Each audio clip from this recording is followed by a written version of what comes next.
हम लोग पहुंच चुके हैं मंडपम रेलवे स्टेशन और हमारा सेकेंड एंड लास्ट डेस्टिनेशन है रामेश्वरम का। ऐसे तो ये ट्रेन रामेश्वरम तक जाती थी, बट अभी हमारी ट्रेन रामेश्वरम नहीं जा रही है। कुछ ट्रेन रूट जो है वो बंद, कुछ नहीं, सारे ट्रेन रूट बंद कर दिए गए हैं पंबम ब्रिज पे काम होने की वजह से। तो अब देखते हैं हम लोग कैसे जाते हैं रामेश्वरम। और हाँ गाइस, ये जो पंबम ब्रिज है कहा जाता है कि इंडिया का मोस्ट डेंजरस ब्रिज पंबम ब्रिज, जो समुद्र के बीच से होते हुए रामेश्वरम तक पहुंचती है। तो अब हम लोग उसकी मजा लेने वाले हैं। एंड अभी सुबह के 4 बज रहे हैं, तो हम लोग सोच रहे हैं कि थोड़ा सा रोशनी हो जाए ताकि हम पंबम ब्रिज पे जो भी थोड़े मोड़े व्यूज है उनको हम ले सकें और उसे देख सके कि हाँ कैसा लगता है। जब ट्रेन जाती ना तो ज्यादा मजा आता, बट अब भी हम लोगों को आई थिंक को बस या ऑटो से ही जाना पड़ेगा रामेश्वरम। तो ये रहा हमारा पंबम ब्रिज का नज़ारा। ये मैं आपको जब हम लोग रामेश्वरम से मदुरई के लिए निकल रहे थे तभी मैं ये कैप्चर कर पाई हूँ। बस से तो अच्छे से कैप्चर नहीं हो पाया है। गाइस ऐसा हुआ था कि जब हम लोग मंडपम से रामेश्वरम के लिए निकले थे तो उस टाइम में हम कैप्चर नहीं कर पाए थे क्योंकि हमें पूजा करने में लेट हो रही थी, जिसकी वजह से हमने ये कैप्चर बाद में किया था। तो आप इस व्यू का बहुत अच्छे से आनंद लें और देखिए कि हमने रामेश्वरम में सबसे पहले हम जब पहुँचे तो हम लोगों ने क्या किया, कैसे पूजा किए, किस तरीके से पूजा होती है वहाँ पे मैं आपको सारी चीज़ें दिखाऊंगी एक एक करके। तो बने रहे हमारे इस ब्लॉग में। और गाइस जो न्यू आए हुए हैं वो हमारे चैनल को लाइक, शेयर और सब्सक्राइब कर ले ताकि हमारे आगे की वीडियो वो देख पाए। हम लोग पहुंच गए रामेश्वरम और रामेश्वरम का ये मैं आपको दिखा, ये है हमारा रामेश्वरम का मंदिर। तो हम लोग सबसे पहले रामेश्वरम पहुंच करके सबसे पहले हम लोगों ने वहाँ पे धर्मशाला ढूंढना स्टार्ट किया। तो गाइस वहाँ पे धर्मशाला हम लोग जहाँ भी जा रहे थे वो सारे बुक हमें मिल रहे थे। वहाँ बहुत मुश्किल हुआ हमें वहाँ पे धर्मशाला ढूंढने में। तो देन जा कर के हमें एक धर्मशाला मिला जहाँ पे हम लोग सारे ने स्टे किया और वहाँ पे हम लोगों ने अपने सामान को रखा। उसके बाद हम लोग निकल पड़े मंदिर की ओर।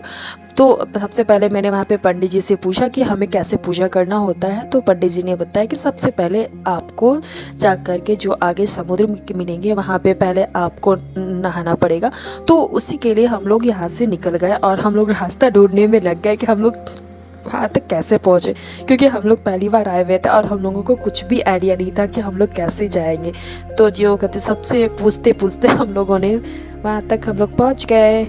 तो ये जो आपको दिख रहे हैं ना वो मंदिर जाने का रास्ता है और ये रहा हमारा मंदिर जाने का रास्ता जो होता है वो।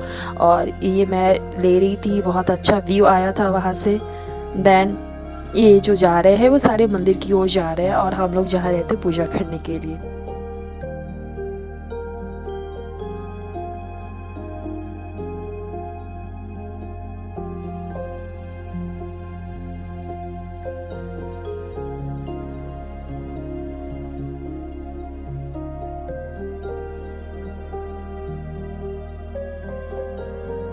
यहाँ पे सारे दिए हुए हैं कि आप कैसे रामेश्वर, यहाँ पे कौन कौन से टेंपल हैं, आप कहाँ कहाँ पूजा करेंगे, तो वो सारी चीज़ें दिए हुए हैं। एंड जस्ट उसके अपोजिट में हमें समुद्र मिल गए जहाँ पे हमें नहा के आगे मंदिर की ओर बढ़ना था। तो हम लोग वहाँ पे गए। आप देखो वहाँ पे हम लोगों ने क्या किया।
उसके बाद हम लोगों ने समुद्र में नहाने के बाद हम लोग 22 वॉल के पास जाने लगे। कहा जाता है कि जब भी आप रामेश्वरम आए तो वो 22 वॉल कुंड जरूर जाएं। वहाँ जाने से जितने भी हमारे पाप होते हैं वो सारे धुल जाते हैं और आप वहाँ पे बहुत अच्छा फील करेंगे। जो 22 वॉल होते, तो हम लोग बस वहाँ का जाने का रास्ता ढूंढना स्टार्ट किए और हम लोगों को वो रास्ता मिल गया कि हम लोग कैसे वहाँ तक पहुँचे। तो हम लोगों ने एक लाइन बनाया और उसके द्वारा हम लोग अंदर गए। गाइज वहाँ अंदर जाने में हम आपको एक टिकट लेने पड़ेंगे 25 रुपीज़ के। तो वो 25 रुपीज़ का जो टिकट है वो आपको वहाँ पे कैश देना पड़ेगा काउंटर पे जा कर के। देन आपको वहाँ पे टिकट मिलेंगे और वो आपका टिकट चेक होगा। उसके बाद आप वो 22 वॉल में आप इंटर कर सकते हैं। वहाँ पे जो है वो 22 वॉल बने हुए हैं, 22 कुएँ बने हुए हैं, जिसमें कुछ जो वहाँ के पुजारी होते हैं वो लोग उस वॉल से पानी निकाल करके आपके ऊपर छीटेंगे और उससे आपको जो शांति मिलेगी आप वहाँ पे जाके ही फील कर पाएंगे।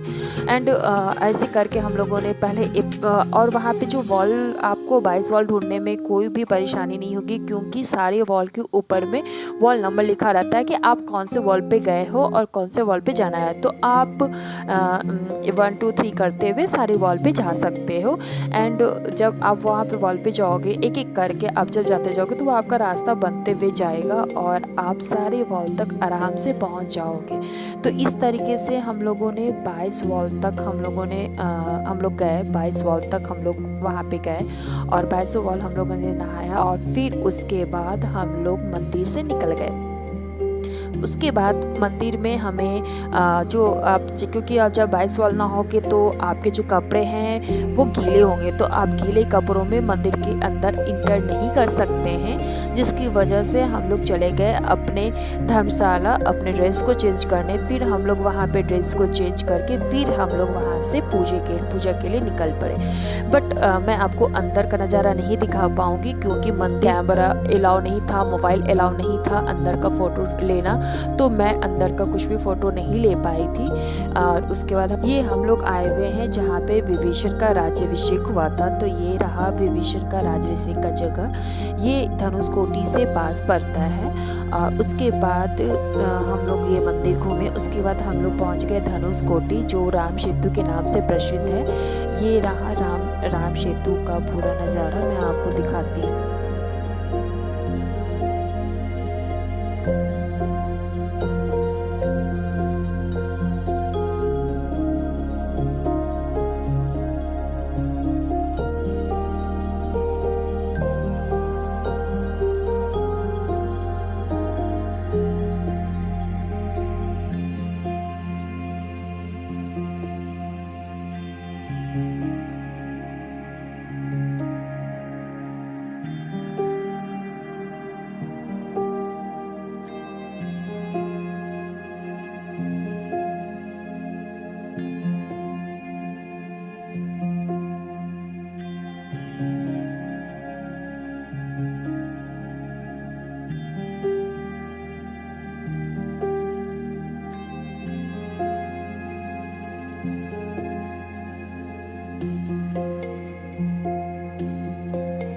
ये एक समुद्र के किनारे एक गांव बसा हुआ था, जो सुनामी की वजह से कई वर्षों पहले वो खंडर में बदल चुका था। तो यहाँ पे वो जो है रामेश्वरम जब जाओगे तो वो आपको इस प्लेस पे लेके जाएंगे। आप जब भी किसी टूरिस्ट के साथ जाओगे तो ये बहुत साल पुराने ये एक नज़ारा है, जिसमें आपको चर्च भी दिखेंगे, मंदिर भी दिखेंगे, पुलिस स्टेशन भी दिखेंगे, स्कूल भी दिखेंगे, छोटे छोटे घर भी दिखेंगे, जो सुनामी आने के बाद पूरी तरीके से बर्बाद हो चुकी थी। एक तरीके का ये एक छोटा सा गांव था जो पूरी तरीके से बर्बाद हो चुका था। अब ये नेवी के एरिया में है, यहाँ पे शाम के बाद एंट्री नहीं होती है नेवी के जाने के बाद। एंड देन हम पहुँच गए एक मंदिर के नाम से जाना जाता है। उसके बाद हम लोग गए हुए थे पंचमुखी हनुमान मंदिर, जिसमें राम सेतु के जो पत्थर है वो रखे हुए हैं, जो हमेशा तैरते रहते हैं। हम लोगों ने भी वो पहली बार देखा, मुझे वहाँ पे बहुत अच्छा लगा।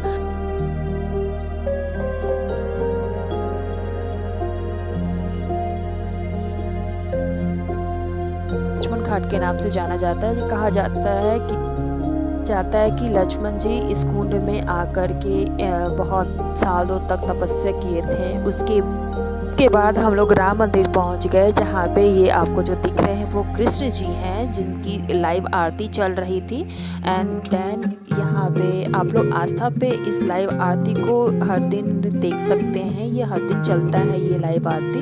हम लोगों ने वहाँ पे आरती देखा। उसके बाद हम लोगों ने देखा सामने जो था वो राम जी की प्रतिमा रखी हुई थी।